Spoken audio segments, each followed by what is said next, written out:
Arvind चिपा channel में आप सभी का स्वागत है। यदि आपको मेरा पढ़ाने का तरीका अच्छा लगा हो तो मेरे चैनल को सब्सक्राइब जरूर करें और आगे की पार्ट की नोटिफिकेशन पाने के लिए बेल आइकन को जरूर दबाएं। तो बच्चों, कल हमने पढ़ा था किसी त्रिभुज की एक भुजा के समांतर खींची गई एक रेखा त्रिभुज की शेष दो भुजाओं को प्रतिच्छेद करती है, तो ये दोनों भुजाओं को समान अनुपात में विभाजित करती है। और हमने सीधी किया था ए बी बट्टे डी बी बराबर होती है ए ई बट्टे ई सी के। आज हम सिद्ध करेंगे यदि ये कोई त्रिभुज है, ए है, ये बी है, ये सी है, इसके समांतर खींची गई कोई रेखा है डी, बी सी के समांतर खींची गई रेखा कोई है डी, बी को ई से मिलाता हूँ, बी को सी से मिला दिया, ए बी पे लंब डाला ई एफ, इसी प्रकार ए सी पे लंब डाला डी जी। इतना हमने कर लिया था। आज हमें सिद्ध करना है भी ए बी बट्टे डी बी बराबर ए ई बट्टे ई सी। कल सिद्ध करना सीखा था, आज हम सिद्ध करेंगे भाई ये भी तो समान अनुपात होता है। ए बी बट्टे ए डी, ए बी बट्टे ए डी बराबर ए ई बट्टे ए सी, ये ए सी बट्टे ए ई, ए सी बट्टे ए ई। भाई इसकी ये पूरी ये छोटी यानी ए बी बट्टे ए डी यानी पूरी भुजा और इसके ऊपर वाली भुजा, इसी प्रकार इसकी पूरी भुजा यानी ए सी और इसकी ऊपर वाली भुजा ए ई। ये सिद्ध कैसे करते हैं थैल्स पर में से ये भी सीखेंगे। सबसे पहले हमें ए बी लेनी है, तो ए बी से कौन सा त्रिभुज बन रहा है, त्रिभुज ए बी सी। तो त्रिभुज ए बी सी का क्षेत्रफल निकालेंगे और त्रिभुज ए बी सी का क्षेत्रफल क्या होगा, 1/2 आधार इंटू ऊंचाई। मैंने पहले भी बच्चों आपको कहा था आधार हमेशा वही लेना है जिस पे क्या डल रहा हो लंब। तो 1/2 हमें क्या चाहिए सिद्ध करने में, ए बी। तो ए बी है क्या, ए बी पे लंब डला हुआ है, ए बी पे लंब डला हुआ है क्या है ई एफ।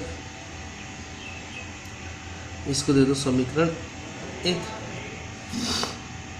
अब क्या चाहिए ए डी। तो ए डी देखो कौन सा त्रिभुज में आ रहा है, त्रिभुज ए डी ई में, त्रिभुज ए डी ई का क्षेत्रफल।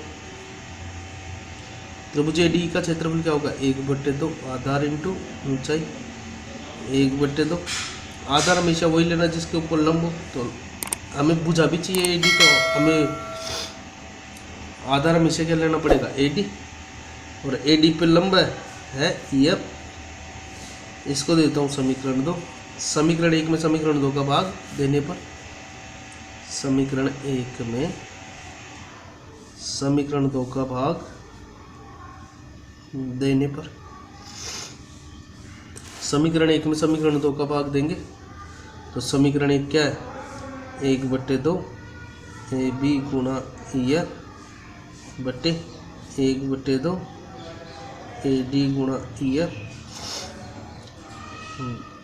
बराबर यह आएगा हमारे पास त्रिभुज ए बी सी का क्षेत्रफल और बट्टे यह आ जाएगा त्रिभुज ए डी ई का क्षेत्रफल। देखो ई एफ सी एफ गया, 1/2 से 1/2 गया, तो हमारे पास आ गया क्या, त्रिभुज ए बी सी का क्षेत्रफल बट्टे त्रिभुज ए डी ई का क्षेत्रफल बराबर आ गया ए बी बट्टे ए डी। इसको देते हैं समीकरण 3।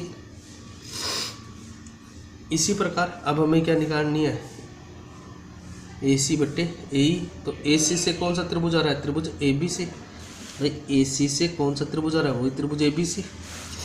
तो फिर से हम निकालेंगे त्रिभुज ए बी सी का क्षेत्रफल, त्रिभुज ए बी सी का क्षेत्रफल क्या होगा, त्रिभुज ए बी सी का क्षेत्रफल। चित्र को देखो, ये चित्र है। तो त्रिभुज ए बी सी में ए सी हमें सिद्ध करने के लिए ए सी चाहिए, तो ए सी पे लंब है डी जी। भाई ए सी पे लंब क्या है डी जी। तो त्रिभुज ए बी सी का क्षेत्रफल क्या हो जाएगा, 1/2 आधार इंटू ऊंचाई। तो क्या आ जाएगा, 1/2 आधार क्या आ जाएगा ए सी और उसमें ऊंचाई क्या आ जाएगी, उस पर डाला गया लंब डी जी। और इसको देते हैं समीकरण 4। अब हमें सिद्ध करने में क्या चाहिए, ई सी। क्या चाहिए ई सी। तो ई सी का है अपनी, सॉरी ये रहा ना, हमें सिद्ध करने में क्या चाहिए ए ई, और ए ई कौन सा त्रिभुज हमारी है ए डी में। तो अब करेंगे त्रिभुज ए डी का क्षेत्रफल, त्रिभुज ए डी ई का क्षेत्रफल बराबर क्या हो जाएगा, 1/2 आधार इंटू ऊंचाई, तो 1/2। आधार हमेशा हो जो सिद्ध करना है वही लेंगे। 4 में समीकरण 5 का भाग देने पर देखेंगे, समीकरण 4 में समीकरण 5 का भाग देंगे। समीकरण 4 क्या है, 1/2 AC गुणा DG, और समीकरण 5 क्या है, 1/2 AE गुणा DG। इसी प्रकार से हमारे पास आ जाएगा त्रिभुज ABC का क्षेत्रफल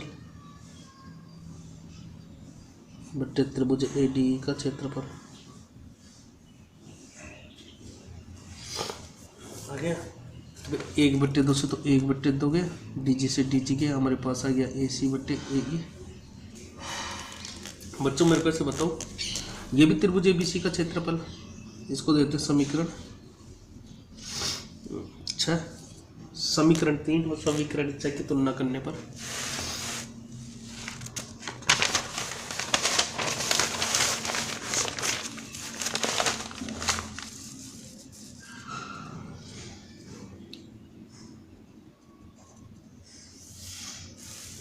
समीकरण 3 व समीकरण 6 की तुलना करने पर, समीकरण 3 और समीकरण 6 की तुलना करने पर हमारे पास आ जाएगा, क्या आ जाएगा, त्रिभुज ADE का क्षेत्रफल, त्रिभुज ADE का क्षेत्रफल बट्टे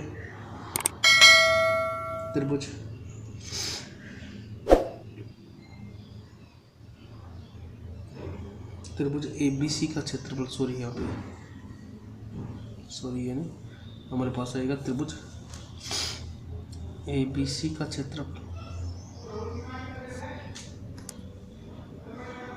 प्लस त्रिभुज ADE का क्षेत्रफल बराबर त्रिभुज ABC का क्षेत्रफल बट्टे त्रिभुज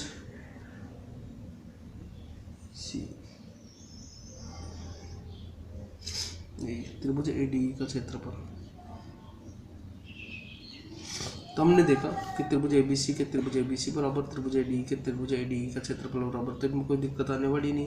तो हमारे पास त्रिभुज ABC का क्षेत्रफल क्या आ गया, त्रिभुज ABC का क्षेत्रफल हमारे पास आ गया था, क्या आ गया था भाई, AB बट्टे AD, और यहाँ पे क्या आ गया था, AC बट्टे AE इति सिद्ध। अब इसी चीज़ को निकालने का दूसरा तरीका, कल हमने इतना निकाल लिया था, कल हमने थेल्स प्रमेय की थी, तो हमने ये निकाल लिया था क्या, AD बट्टे DB इक्वल टू है AE बट्टे EC के। क्यों ना, गणित कहती है कि गणित में जोड़ना है तो दोनों में जोड़ो, गुणा करना है तो दोनों करो, भाग करना है तो दोनों में, तो इसी नियम से क्यों ना भाई, दोनों में +1 करने पर,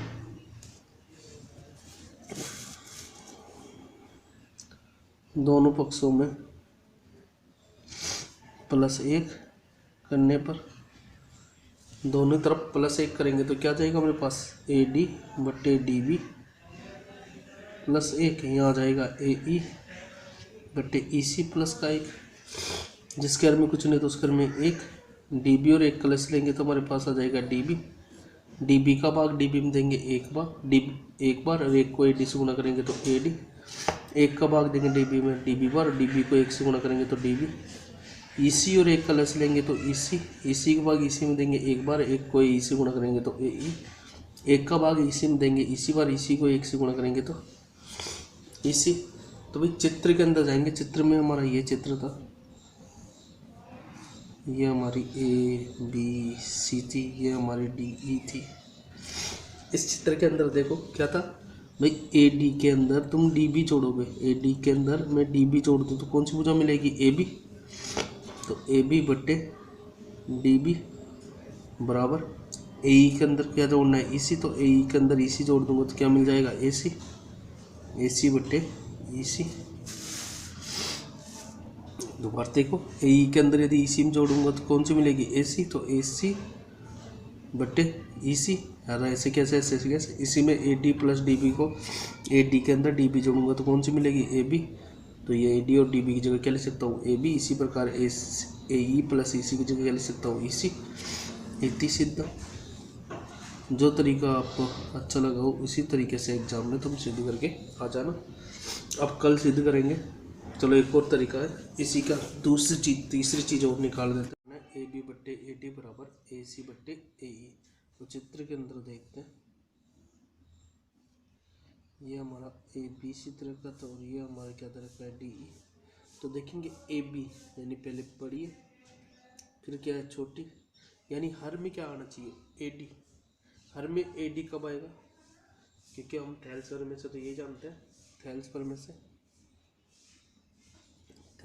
से तो हम ये जानते हैं क्या होता है कि ए डी बट्टे डी बी, ए डी बट्टे डी बी बराबर होता है ए ई बट्टे ई सी के, ए ई बट्टे ई सी के। यही हमारी थैल्स पर में। क्यों ना भाई थैल्स पर में का व्युत्क्रम कर दिया जाए, जिससे ए डी हमारे पास क्या आ जाए, नीचे आ जाए। व्युत्क्रम का मतलब क्या होता है, जो अंश है वो तो हर हो जाता है और जो हर है वो अंश हो जाते हैं, उल्टा हो जाता है। तो इसको देता हूँ समीकरण एक। समीकरण एक का व्युत्क्रम करने पर, समीकरण एक का व्युत्क्रम करने पर तो भाई डी बी तो हमारा ऊपर चला जाएगा, ए डी नीचे आ जाएगा, ए सी ऊपर चला जाएगा और ए ई नीचे आ जाएगा। अब क्या करेंगे, दोनों पक्षों में एक जोड़ने पर, दोनों पक्षों में प्लस एक करने पर, और दोनों पक्षों में प्लस एक करेंगे तो हमारे पास क्या आ जाएगा, देखो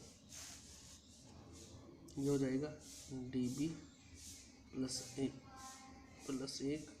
ई सी बटे ए ई प्लस एक, जिसके बारे में कुछ नहीं तो उसके बारे में एक एक लगा देंगे।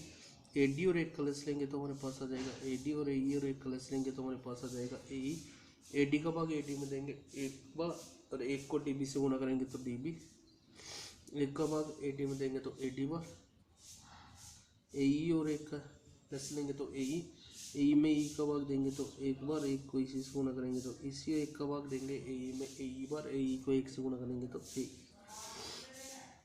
चित्र में देखो, यदि मैं डी बी में ए डी जोड़ दूँ तो मेरे पास कौन सी भुजा आएगी भाई, ये मेरी डी बी है, इसमें ए डी जोड़ दो तो कौन सी भुजा आएगी, ए बी बटे ए डी। इसी प्रकार इसी के अंदर ए ई जोड़ दूँ, ये इसी है, इसके अंदर ए ई जोड़ दूँ, यानी इस वाली भुजा में ये जोड़ दूँ तो मेरे पास कौन सी भुजा आएगी, ए सी, ए सी बटे ए ई इति सिद्ध। यदि मेरा पढ़ाने का तरीका अच्छा लगा हो तो प्लीज़ मेरे चैनल को लाइक, सब्सक्राइब और कमेंट ज़रूर कीजिए, व अपने दोस्तों को भी शेयर ज़रूर कीजिए। धन्यवाद।